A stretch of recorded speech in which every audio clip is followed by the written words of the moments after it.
bonsoir à tous, vous qui regardez les vidéos, que ce soit le jour ou la nuit, ici Mister Review.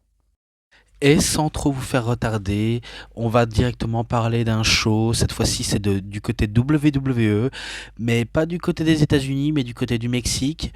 Donc du coup, le show s'intitule tout simplement WWE pour World Wrestling Entertainment, Triple A, ou plutôt AAA si vous préférez, pour Asistencia Asesoría y Administración Lucha Libre Worldwide.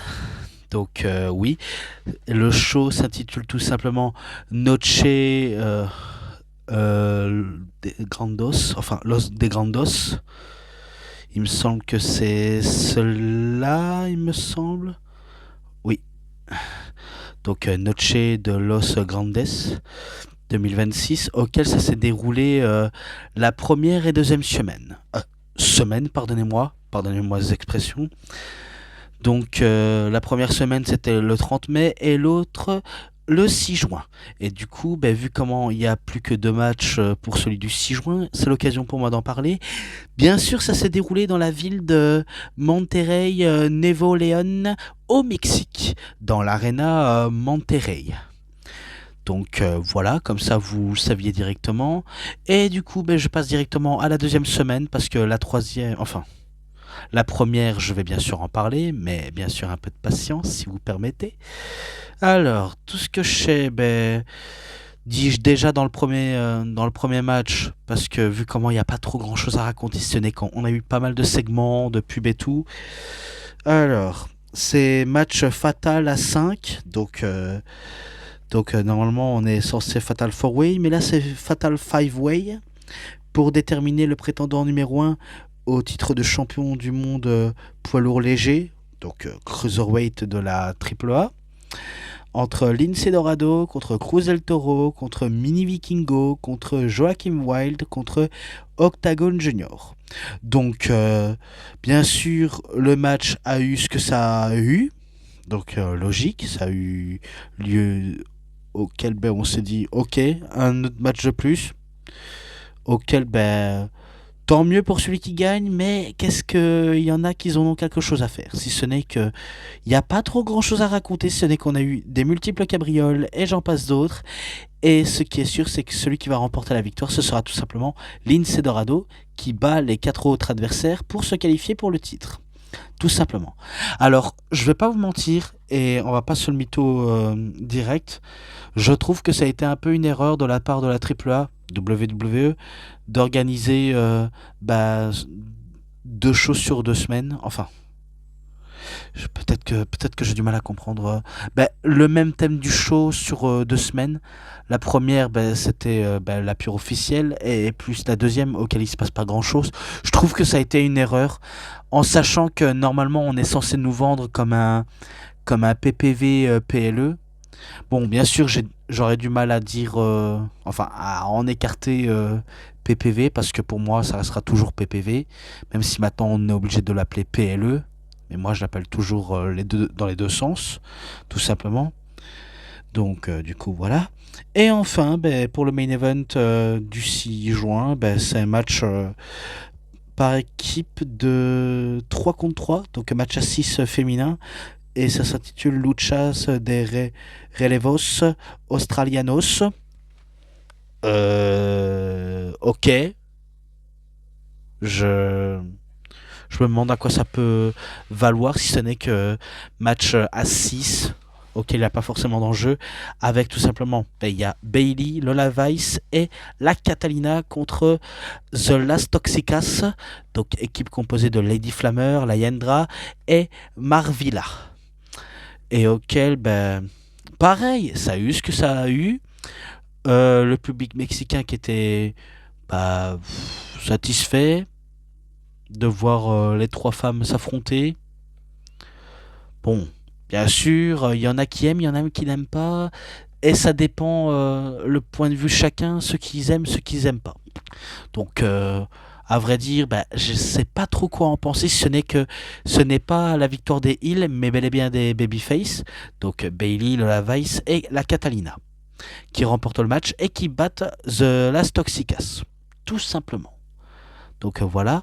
Donc assez parlé pour le deuxième semaine. Maintenant, je passe directement aux véritables premières semaines, auquel forcément c'est là auquel je me dis celui-là c'est plus intéressant que d'autres. Et du coup, attendez, voilà, je l'ai trouvé. Et du coup, je vais en parler tout simplement. Alors, là, ça pourrait être intéressant. Le premier match, même si on pourrait dire le troisième, mais non, c'est plutôt le premier. Match pour le titre championnat du monde poids croisé, enfin cruiserweight de la AAA, entre Rey Fenix contre Laredo Kid. Donc Laredo Kid qui était champion, et du coup Rey Fenix l'affronte. Pareil, d'ailleurs je vais peut-être dire dans tous les autres matchs, certes pareil, les matchs ont eu ce qu'il y avait eu, qu'on est emballé ou pas, qu'on est intéressé ou pas. Moi, à vrai dire, même s'il y avait sur la carte des personnes auxquelles je me dis ça peut être intéressant, hâte de voir à quoi ça peut donner. Donc je me dis, après tout, je préfère rester dans l'indifférence, je préfère me dire, ok, je vais regarder, parce que je ne suis pas un rageux. Et du coup, j'ai regardé tous les autres matchs, et du coup, ce que j'en ai pensé, que c'était, disons, cool, sans valoir aller plus haut. Et du coup, le match fait pas exception, si ce n'est que ils ont fait ce qu'il fallait à faire, donc lucha libre style, parce que qui dit lucha libre dit forcément faire vibrer la foule mexicaine. Et oui, évidemment. Et du coup, Laredo Kid pensait avoir le dessus. Pardonnez-moi. Il pensait avoir le dessus sur Rey Fenix, mais ce sera en fin de compte Rey Fenix qui va réussir à surprendre Laredo Kid et enfin de remporter le match pour la victoire et également le titre. Donc nouveau champion cruiserweight de la AAA, Rey Fenix. Et oui, donc c'est lui le nouveau champion. Et maintenant, je passe encore un autre match de championnat. Et du coup, c'est pour le titre Latin America, donc ce fameux titre qui est tenu par El Hiro del Dr. Wagner Jr., qui l'affronte tout simplement El Hiro del Vikingo. Donc en gros, on a deux fils de quelqu'un. Donc bien sûr, El Hiro del Vikingo, qui dit tout simplement le fils du viking, et El Hiro del Dr. Wagner Jr., donc le fils du Dr. Wagner, et auquel, tout simplement, c'est deux fils de quelqu'un qui s'affrontent pour le titre et qui veulent nous montrer qui est le plus dominant dans tout cela. Est-ce que c'est le fourbe El Hiro del Vikingo qui a toujours besoin d'autres personnes, notamment Dorian Roldan et Homos pour parvenir à ses fins? Ou alors c'est Dr. Wagner qui montre une certaine aisance et montre à quel point il va pas céder son titre à Vikingo. C'est vrai que ça peut être un pen bar entre les deux catcheurs. Et pourtant, malheureusement pour le Dr Wagner, donc le fils du Dr Wagner, il ne va pas réussir à conserver son titre, car ce sera tout simplement El Hiro del Vikingo qui va réussir à battre le Dr Wagner, le fils du Dr Wagner, bien sûr en utilisant les personnes qui pourraient l'aider. Faut pas, faut pas avoir vu l'aveugle arriver sans... Enfin, je sais pas comment vous le décrire. Faut pas s'imaginer à quel point tout ne peut pas se terminer clean. Et pourtant, vous avez compris, c'est victoire de El Hiro del Vikingo. Tout simplement. Donc voilà, donc pour l'instant on a eu deux nouveaux champions. Est-ce qu'on aura un troisième nouveau champion? Telle est la question. Parce que le troisième match, c'est pour les titres du monde par équipe de la AAA entre les War Riders ou les Viking Riders, peu importe comment on peut les appeler, Eric Ivar contre The Lost Psycho Circus, donc équipe composée de Psycho Clone et Pagano, auquel je me rappelais qu'il va avoir de la dissension au niveau de la fin, et pourtant ce qui est un peu surprenant, c'est que les deux équipes s'affrontent, les Vikings contre les clowns. Et du coup, ça s'est passé comme ça devait se passer, c'est-à-dire des catcheurs aussi agressifs et une volonté de gagner comme les War Raiders qui veulent prendre les titres des clowns, que eux ils sont plus dans le côté psychotique et dans le côté un peu stratège. On va pas se le cacher. Enfin, je sais pas si tous les mots, ce que je prononce là, c'est bien choisi, mais j'essaye de montrer un truc auquel ça peut être fun. Ça peut pas être le fun par moment, mais j'essaye de bien montrer les choses telles qu'elles sont. Malgré la bonne volonté des Psycho Clone et Pegano de conserver les titres et de montrer à quel point ils veulent pas donner les titres aux War Raiders, ce sera tout de même les War Raiders qui vont prendre les choses en main, quitte à prendre par la force des choses, qui vont réussir tout simplement à battre les clowns et devenir les nouveaux champions du monde par équipe de la AAA. Donc non seulement du côté du roster principal, ils sont plus utilisés et auxquels on ne sait pas quoi en faire d'eux, mais du côté de la AAA, ils ont une petite place. Bon après, à voir à quoi ça peut donner, hein. Même si je sais que dans le roster principal, ils vont venir, voilà, se vanter qu'ils sont champions par équipe. Et qu'est-ce qu'on en a à en faire? Oui, je sais, c'est un peu niais de ma part, mais c'est un peu eux qui me donnent cette impression-là. Et c'est comment le booking, comment on les book très mal. Mais bon, je pense que j'ai assez tout dit sur ça, si ce n'est que je passe directement au vrai main event de Noche The Lost Grandes. Enfin, The Lost Grandes. Attends.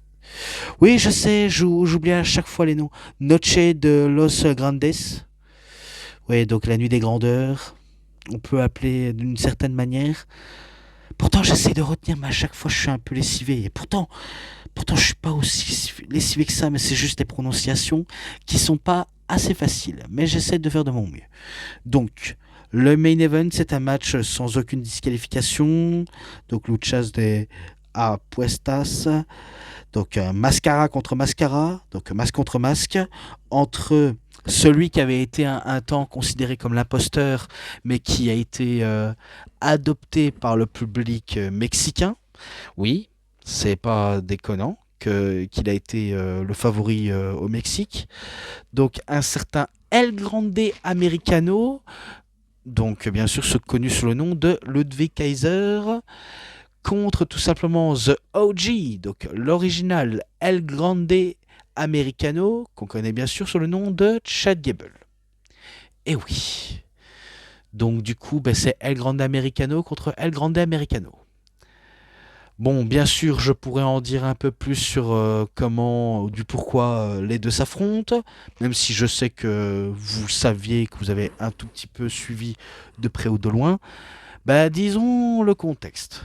Non seulement l'original El Grande Americano faisait à tout son possible pour montrer à quel point il peut être l'un des grands luchadors, même s'il est américain, mais un bon jour, il s'est blessé.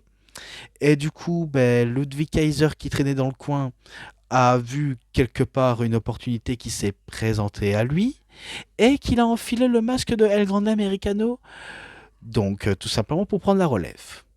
Et du coup, voilà comment, quelque part, il a enfin pris sa place et que lorsqu'il est arrivé au Mexique, il a été accueilli comme un dieu. Oui, littéralement. Et à tel point qu'il a été accueilli comme un dieu qui s'est fait vraiment aimer et respecter par les fans de la AAA, alors qu'en vrai, c'est un heel. Enfin, je veux dire, aux États-Unis, c'est un heel, alors qu'au Mexique, c'est un dieu vivant. Oui, parce qu'il serre les mains à tous les mamans, à tous les papas, à tous les gens présents sur place. Il fait des bisous aux enfants. Il montre à quel point c'est un type super. C'est un véritable modèle. Et en fin de compte, quelque part, on pourrait dire que le remplaçant de El Grande Americano a plus de succès que l'original. Et c'est à cet instant que, au Royal Rumble, l'original El Grande Americano fait son retour de blessure et confronte celui qu'il considère comme un imposteur et veut régler ses comptes avec lui. En sachant qu'aux États-Unis, l'original il est plutôt apprécié, alors qu'au Mexique, il est plutôt détesté. Donc comme quoi,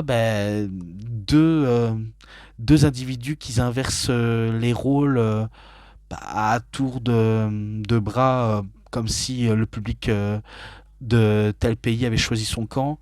C'est-à-dire l'imposteur, il est détesté aux États-Unis, alors qu'au Mexique c'est un dieu, alors que El Grande Americano, américain tout simplement, il est aimé et au Mexique il est détesté. Eh oui.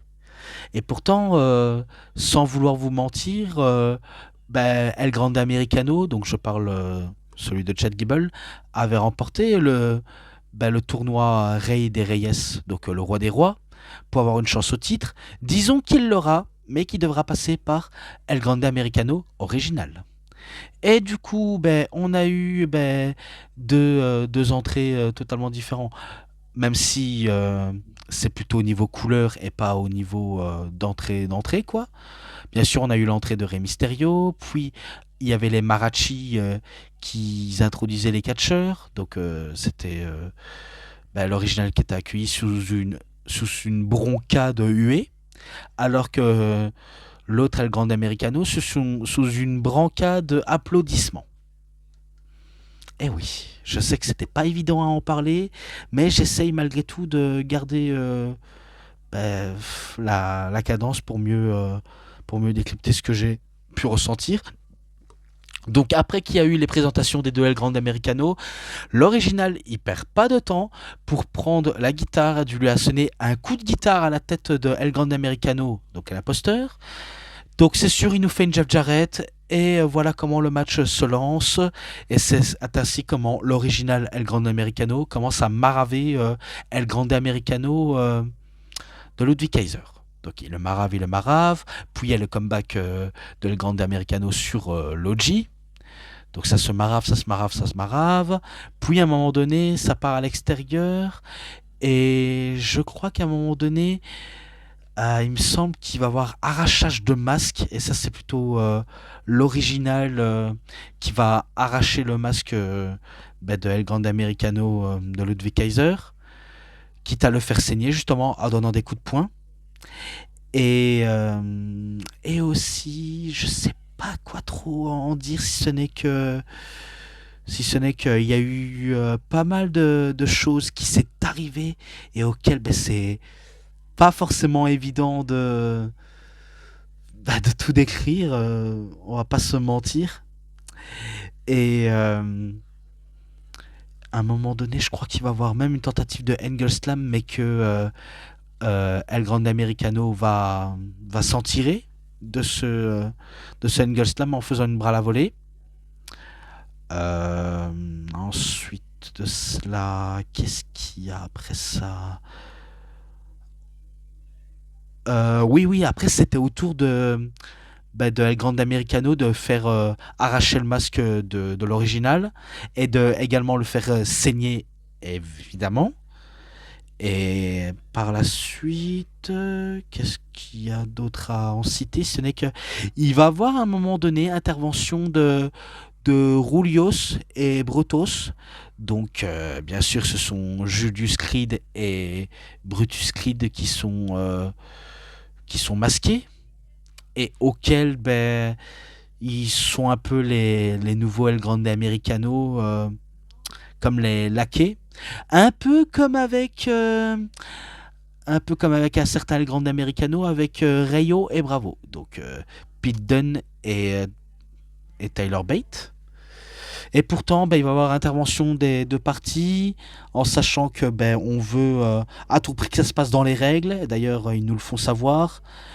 Puis à un moment donné, je crois que le Grande Americano, l'original, va se retourner, il va se manger un coup de guitare de la part de l'un des personnes qui s'est déguisé en mariachi, et ça s'intitule tout simplement, cette personne, Pipinella. Donc il me semble c'est une... allez... pas une toxico... exotico. Donc en gros, il me semble que c'est les personnes transgenres. Bon après, pour l'original, il a pas eu pour son grade, hein. Non seulement il se fait frapper par un malvoyant, donc si je dis pas de bêtises, une personne qui est aveugle, donc il se fait assommer à coups de canne, parce que les malvoyants, ils ont obligé d'une canne pour se déplacer, pour être à disposition. Bon, bien sûr, ça va donner l'avantage à El Grande Americano de maraver une nouvelle fois l'original, quitte à le faire saigner. Donc c'est sûr, les deux masques sont déchirés, les deux hommes sont tout simplement en sang, ça continue encore et encore. Il suffit d'un seul headbutt qui soit dur avec un bout de métal ou sans métal. Donc d'ailleurs, ce nom de la prise, ben, il a un nom. Ça s'appelle tout simplement The Aztec Headbutt. Enfin, Headbutt. Oui. Donc le coup de boule aztèque. Et auquel ben, je me rappelais que l'OG avait essayé sur El Grande Americano l'imposteur, mais il s'est relevé en compte de deux. Il me semble que l'imposteur a essayé de faire sur l'original, mais ça n'a pas passé. Ensuite, il me semble qu'il va. Donc, je parle de celui de Ludwig Kaiser. Il va s'emparer d'une corde pour étrangler tout simplement l'original. Mais sauf que il va se faire fouetter par l'original et étrangler. Et du coup, ben, tout le public est avec El Grande Americano. Et pas l'original, mais vraiment le deuxième du nom. Je crois que je vais arrêter de dire celui de Ludwig Kaiser parce que ça devient un peu répétitif. Donc, deuxième du nom. Donc, c'est sûr, tout le monde est tous derrière du deuxième du nom. Il n'y a pas à dire. Alors que le premier, donc l'original, il se fait huer. Et ça, c'est ce genre d'ambiance et le genre de storytelling, tout en racontant bien les choses, auquel je me dis, ça, c'est ce genre de truc qu'il faut que ça soit. Donc un babyface qui soit vraiment bien soutenu, bien encouragé, pas de manière forcée. Coucou Cody Rhodes. Donc quelqu'un qu'on a envie vraiment être avec lui et pas quelqu'un qui me semble paraît forcé. D'ailleurs, attendez, je vais vite venir. Donc je repoursuis parce que voilà, j'ai dû boire un coup et aussi j'ai dû lâcher un énorme tout parce que je ne suis pas encore établi pour être honnête. J'essaye de faire du mieux que je peux. Donc je disais, ben, tout le monde était derrière El Grande Americano, deuxième du nom, et contre l'original. Et ça, c'est le genre de truc auquel j'aime bien. Et que El Grande Americano original, il remplit bien son rôle en tant que heel. Donc il n'y a pas à dire, ça c'est bien raconté. Et ça c'est ce genre de truc auquel il manque parce que maintenant tout le monde va avoir des heals qui peut paraître, allez, quelqu'un de cool mais tout aussi détestable. Il y en a qui peut avoir, mais quand c'est à foison, quand tout le monde font ça de manière répétitive, c'est casse-couille, c'est chiant, c'est embêtant pour tout le monde, tout simplement. Donc, certes, à un moment donné, il se fait étrangler, mais tu as ben, la petite amie du deuxième du nom, El Grande Americano, donc Andrea Bazzarti, il me semble que c'est comme ça comment je le prononce. Donc, la petite amie du deuxième du nom de El Grande Americano, qui est là pour encourager son fiancé, son homme, son petit chouchou à la crème, son petit bonhomme masqué. Et du coup, ben, l'original, il se rapproche d'elle un peu menaçant, comme s'il allait s'en prendre à elle. Mais heureusement que El Grande Americano, le deuxième du nom, l'en empêche et veut à tout prix finir le boulot. Et du coup, ben, à chaque fois quand les deux, surtout El Grande Americano, deuxième du nom, veut en finir, c'est toujours 2,99 ou 9,99999 si vous préférez cela.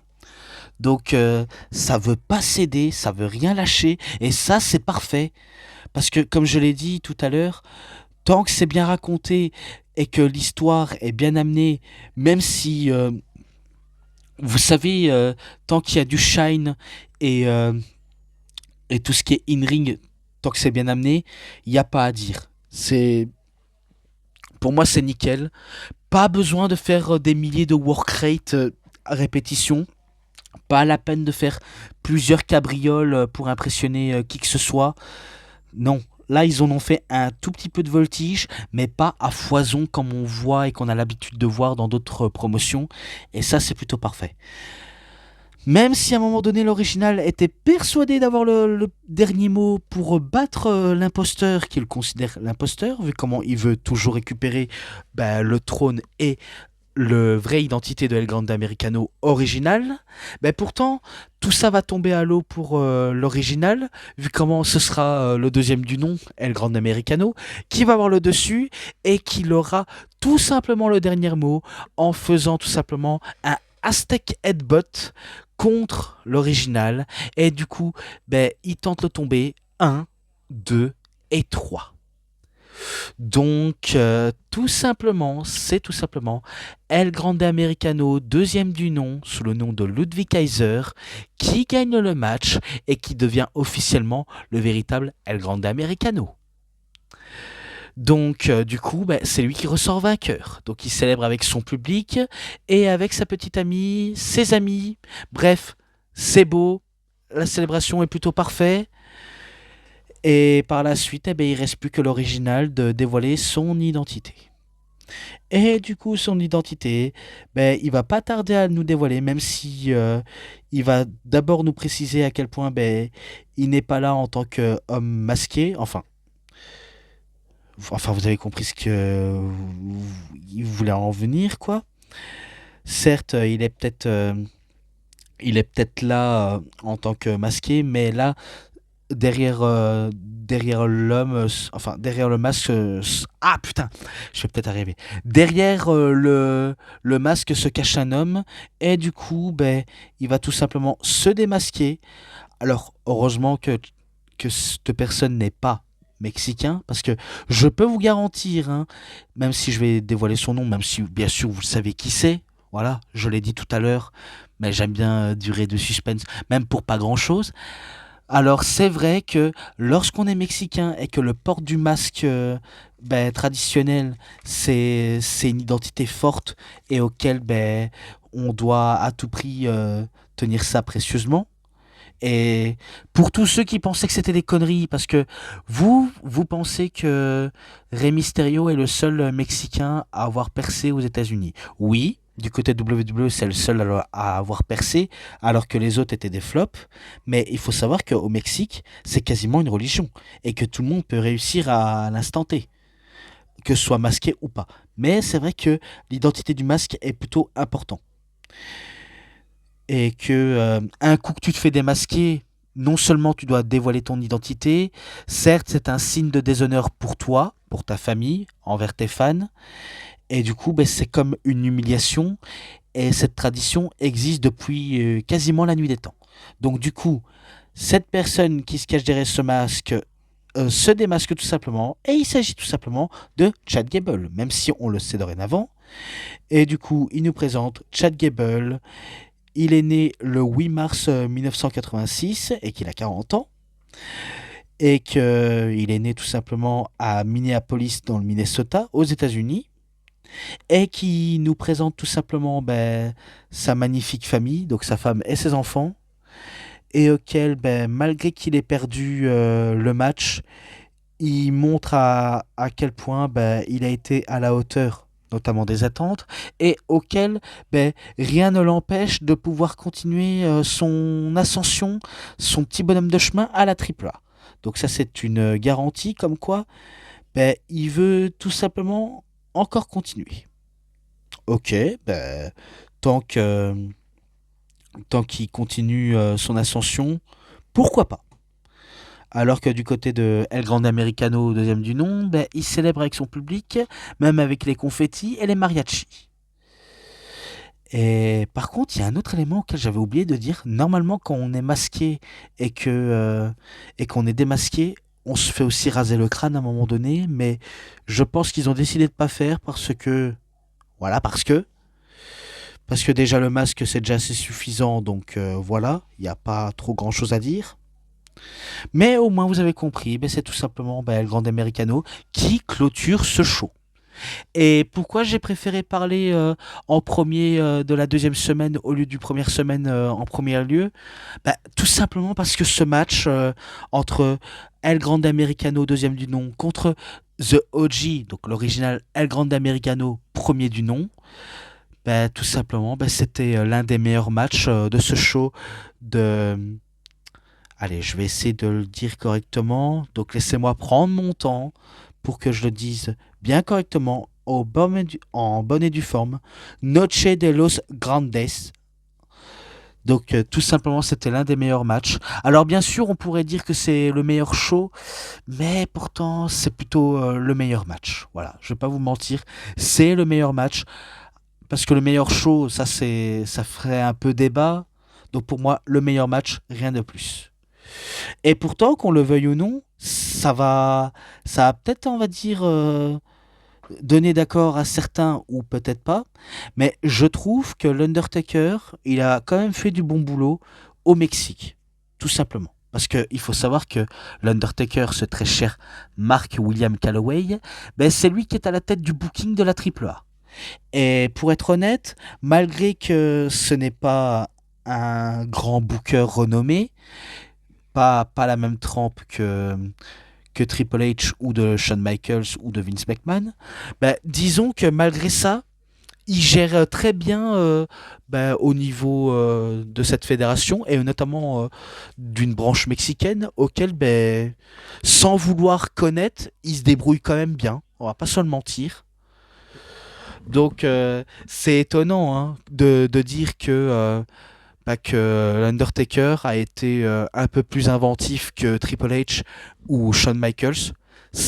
Quelque part, lorsque j'aurais appris ça, enfin, lorsque d'autres pourraient l'apprendre, c'est vrai que ça ferait un peu mal, mais au moins, on pourrait dire que ça pourrait minimum servir de leçon. Alors bien sûr, pas une leçon sur le long terme, si ce n'est que il a fait bah, sa première expérience en tant que booker, même si ce n'est pas la première fois qu'il organise un match aussi parfait. On pourrait dire que ça peut être un classique, hein, mais pour l'instant, rien n'est certain que ce soit un classique. Ce n'est meilleur match de l'année, ok, on est d'accord. Et là, je peux être que d'accord avec ça, si ce n'est que c'était l'un des meilleurs matchs de l'année. Et Et c'est pas tout, car j'ai appris très récemment que ce match entre El Grande Americano, deuxième du nom, et premier du nom, a été tout simplement noté 5 étoiles. Donc par ce célèbre Dave Metzler, ce célèbre journaliste, et auquel je me dis, est-ce que ce match-là mérite-t-il un 5 étoiles ou pas du tout, en sachant que les 5 étoiles de Metzler, c'est pas du pure objectivité, c'est plutôt subjectif, ou alors il met tout simplement 5 de manière très très décevante et pas de manière objective, comme je l'ai dit tout à l'heure. Ah, c'est un gros énigme, hein, c'est un gros énigme. Si ce n'est que j'ai dit ce que je devais à dire, si ce n'est que pour moi, forcément, le show n'était pas forcément un peu à la hauteur des attentes, si ce n'est que le match a été à la hauteur des attentes entre El Grande Americano, deuxième, contre le premier, qui a été excellent. Il n'y a rien d'autre à dire, ce n'est que ça a été bon et qu'on peut s'arrêter ici. Donc, ben moi, je m'arrête là et que j'espère que vous avez bien compris ce que je voulais en dire et que vous avez sûrement bien aimé cette review. Moi, je vais plutôt passer à la conclusion. Merci bien à tous. Voilà, la vidéo touche à sa fin et avant de vous laisser, n'oubliez pas de me suivre sur les réseaux sociaux. Donc bien sûr, mes réseaux sociaux sont bien sûr mon Instagram et également mon thread lié avec Instagram et surtout mon Discord si vous voulez parler de plus de catch ou d'autres choses qui vous passent par la tête. Et voilà comment je conclurai cette vidéo en disant c'est tout pour cette vidéo de review. C'était Mister Review. J'espère que vous avez vraiment aimé cette vidéo de review et comme d'habitude si vous avez aimé cette vidéo vous savez ce qu'il vous reste à faire, likez la vidéo, commentez, partagez, abonnez-vous à ma chaîne donc DVD Pro Catch / Mister Review et cliquez sur la petite cloche pour avoir plus des notifications et des prochaines vidéos et moi comme d'habitude je vous dis bonne journée, bonne soirée à tous, au revoir tout le monde pour une prochaine vidéo de review, à plus à tous les fans de catch, allez bye bye tout le monde et surtout vive le catch!